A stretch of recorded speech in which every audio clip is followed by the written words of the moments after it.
One of our favorite ways to use all of the summer fruit goodness is to make fruit butter. And I'm gonna show you exactly how to make it. It's easier than jam. You need less ingredients and you can literally make any taste combination that you want. You can make it a little savory. You could add more spice. So I'm gonna give you the basic recipe so that you can then go and play with it. So whether you have loads of plums, maybe you have lots of pears right now, could be that you have tons of apples, you can make your own fruit butter. And all you really need is to have a crock pot, or you can do it on your stove. And we're gonna simmer up the most delicious batch of plum butter today. And I'll show you how. I'm putting the full recipe down in the description below. If you click more, it will expand that section and then you'll be able to see the recipe. And as soon as we have it on the blog, we'll put the link to the blog down there as well. But here's the cool thing. You can use any fruit that you have. We have an orchard with about 25 fruit trees. And so this is why I figured out how to make fruit butter, because we get loads and loads of fruit from the trees. And I don't know if you're like me, but I don't always want to have super sweet jam or jelly. The fact that you have to use 8 cups of sugar to 6 cups of fruit to make jam just made me want to find a different way to use all of this fruit. So we started to make fruit butter. And today I'm picking plums. And in order to make the recipe, you're gonna need 4 pounds of fruit. Any fruit combination that you have. Then you're gonna need 2 cups of brown sugar. And I will say this, you don't have to use that amount of sugar. If the fruit that you're using, you taste it and you're like, this is so sweet, I don't want it to be that sweet, don't add all of the sugar straight away.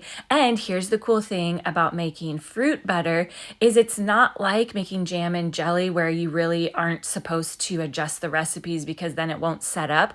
Fruit butter will work with any amount of sugar you want to put in, and you can use any kind of sugar. So even though I'm using brown sugar, feel free if you want to use honey or you want to use coconut sugar or monk fruit or you name it, whatever sugar you want, you can use it. Make sure that your fruit is washed. We always give ours a good scrub. Make sure there's no weird bugs from the orchard getting in. And then I use the scale that we use for our sourdough. And I just weigh out 4 pounds of fruit. This is going to be a different amount of fruit for depending on what you're using. For us, it ends up being close to 70 Italian plums. Then you want to halve them and get the pit out. So if whatever fruit you're using, you don't want any pits, you don't want the core. And if you're going to use apples or pears or even peaches, you want to take the skin off. That skin is not going to cook down the same way in the fruit butter and you won't like the texture of it. So make sure that you get all of the skin off. So they're peeled, they're cored, they're pitted. The fruit gets thrown into the crock pot. Now you can use a stock pot on your stove if you don't have a crock pot. I just love using the crock pot because it just simmers away all day long on our laundry shelf. And we don't have to have the stove on, and you really don't have to tend to it as much. But if you don't have a crock pot, you can do it on your stove. You're just gonna wanna make sure that you walk on by every 30 minutes and give it a stir. I set mine on the low setting, which takes about 8 hours for it to simmer down. You can do it on high, but if you do it on high, you want to make sure that you are going by and giving it a stir every once in a while. And this is what it looks like as it cooks down. It gets much, much thicker. If yours is not thickening up how you want, just take the lid off and allow it to simmer for an hour or so until it has cooked down even more.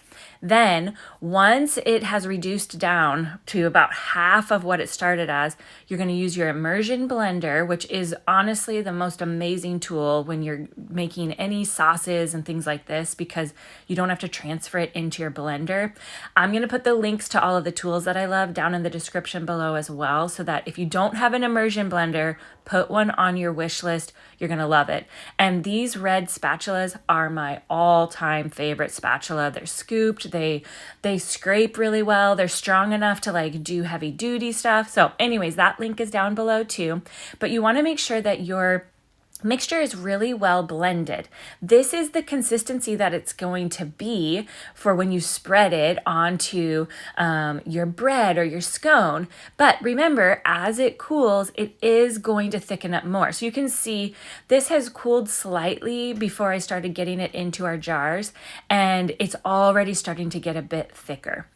I'm choosing to can ours so that I can pop it down into our cellar and it's not going to take up a bunch of space in the fridge or the freezer. But you can simply pop these jars into your freezer and pull one out whenever you want to have some. So you don't feel like you have to can it. That's a completely other process. We'll have to do a video on that soon.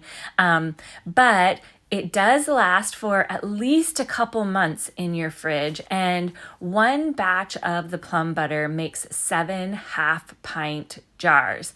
And it's such a fun gift to give to people. I love to tuck these in gift baskets and stuff, especially if we're giving things during the holidays or even like beginning of the school year. If you're gonna give like some scones to a friend, you can give them some of your homemade fruit butter. And let's see, we love to put it, okay, when we make thumbprint scones, I use the plum butter to fill the thumbprint, and I will put the link to that recipe down below. They are the most amazing scones. You can make them with sourdough discard. You could make them gluten-free and dairy-free. The recipe is so forgiving, and that link is below. We also love to spread like a fresh toasted piece of sourdough. We'll put some of the plum butter on that. Also so delicious. Really, the plum butter or fruit butter can be used just like you would use any kind of jam or jelly. Think of it that way. And it really makes a really delicious topping. If you're doing like a savory grilled pork, you can put a little bit of the fruit butter on. So delicious. And we're tucking this away into our cellar because we know that we're going to want this goodness later on in the winter.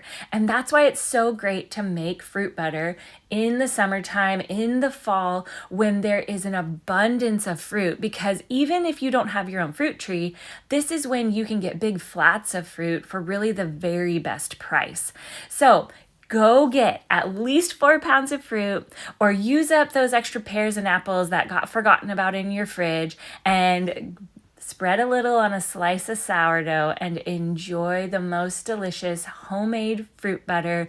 It has just a little bit of spice in it, not heat spice like cinnamon and nutmeg, just a little bit. But you can get creative. You could throw jalapenos in yours. You could even do yours more savory and put some onions in it, maybe a little bit of balsamic vinegar.